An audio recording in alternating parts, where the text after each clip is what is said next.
নমস্কার ম্যাডাম। নমস্কার madam. Who are you? মানে আপনারা কে? ম্যাম, আমি এই স্কুলের সিকিউরিটি গার্ড, আর এই আমার ছোট বোন সীমা। ও ওকে, সো হোয়াট হ্যাপেন? তোমরা এখানে কিসের জন্য এসেছো? ও ম্যাম সাহেব, আমার ওই বোনকে এই স্কুলে অ্যাডমিশন নিতে আসছিলাম। ও আমাকে না অনেকদিন ধরে বলছিল যে ভাইয়া, আমি একটা ভালো ইংলিশ মিডিয়ামে স্কুলে ভর্তি হব। তো ব্যাস, এই জন্য স্কুলে নিয়ে আসলাম অ্যাডমিশন করানোর জন্য।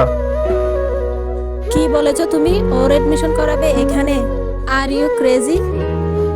তুমি ভাবছো কিভাবে যে ওর এডমিশন এখানে হবে? তুমি তো জানো তাই না, এটা ইংলিশ মিডিয়াম স্কুল। জি জি ম্যাম সাহেব।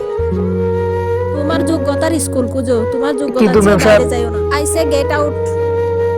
থাক ভাইয়া, তোমাকে কোনো দরকার নাই ওনার কাছে ছোট হওয়ার। And you ma'am, I always think that the poor class people, I cannot do anything. I can speak in English. We can also speak English. দেখলেন ম্যাম সাহেব, আমার ছোট বোন কত সুন্দর ইংরেজি বলল। এগুলা কথা আপনাকে বলে কি হবে? আমরা তো গরিব, এইসব কথা হয়তো আপনার মাথায় ঢুকবে না। গরিবদের ইংরেজি শিখেই কি আর না শিখেই কি। চলো সীমা, চলো ভাইয়া।